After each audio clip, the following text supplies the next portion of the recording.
இன்னைக்கு நம்ம சேனல்ல இந்த சிகப்பு தண்டு கீரையோட வளர்ப்பை பத்தி தான் டீட்டெயிலாக பார்க்க போறோம். வாங்க வீடியோக்குள்ள போலாம். டீட்டெயில்டாக போட்டிருக்கோம், மிஸ் பண்ணாம பாருங்க. இந்த விதையெல்லாம் நாங்கள் திருச்சி பொன்மலை சந்தையில் வாங்கினது. ஒரு பாக்கெட்டும் 10 ரூபான்னு சொல்லிட்டு வாங்கியிருந்தோம். இந்த விதையை வச்சு தான் நம்ம கீரையை வந்து முளைக்க வைக்க போகிறோம். இதில் இருந்த சிறுகீரை பாக்கெட்டில் இருக்கிற இந்த விதைகள் தான் வந்துட்டு நாங்கள் மண்ணில் வந்து விதைக்க வச்சுருந்தோம். ஆனால் வந்தது என்னமோ சிகப்பு தண்டு கீரை. நம்ம இன்னைக்கு ஒரு க்ரோ பேக்கில் வந்து நல்ல ஒரு மண் கலவையை ரெடி பண்ணியிருக்கோம். நீங்கள் வந்து ஒரு பாட்லையோ இல்லை வந்து கிரவுண்டில் கூட நீங்கள் இந்த விதையை வந்து முளைக்க விட்டுக்கலாம். இப்போ இந்த ஃபுல் பாக்கெட் விதையை நல்லா ஸ்பேஸ் விட்டு பரவலாக இந்த க்ரோ பேக் ஃபுல்லாக அந்த டாப் லேயரில் நம்ம தூவிக்கலாம். விதையெல்லாம் போட்டு விட்டதுக்கப்புறம் கொஞ்சம் மண் கலவை எடுத்து அது கவர் பண்ணுற மாதிரி ஒரு லைட்டான ஒரு தின் லேயர் போட்டு விட்டுருங்க. ரொம்ப ஒரு திக் லேயர் போடாதீங்க. அதை போட்டுட்டு தண்ணி நிறையா ஊற்றாமல் அப்பப்போ தண்ணியை தெளித்து விட்டு இந்த கீரையை நம்ம வளர்க்கணும். இது வந்துட்டு 20 to 25 டேஸ்க்கு அப்புறம் இந்த கீரையோட அப்டேட். நல்லா வளர ஆரம்பிச்சிட்டு இருக்கு.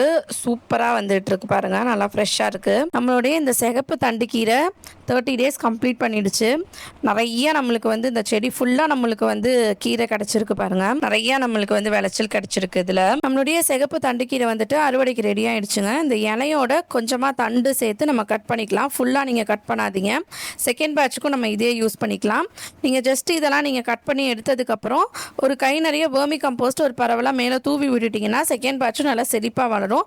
இது மாதிரி நீங்கள் இன்னொரு பேட்ச் கூட நீங்கள் எடுக்கலாம். டோட்டலாக 3 பேட்ச் நீங்கள் இதிலேருந்து ஒரு செடியிலேருந்து நீங்கள் எடுக்கலாம். இந்த கீரையெல்லாம் பாருங்கள் எவ்வளோ நல்லா ஹெல்த்தியாக ஃப்ரெஷ்ஷாக சூப்பராக இருக்குது. கடையில் வந்துட்டு நீங்கள் கீரை வாங்க அவசியமே இல்லைங்க. நம்ம சின்னதாக ஒரு 10 ரூபாய்க்கு ஒரு விதை பாக்கெட் தான் போட்டோம். நீங்கள் இதுலேயே வந்து இவ்வளோ எடுத்துடலாம் ஃபஸ்ட்டு பேட்ச்லேயே.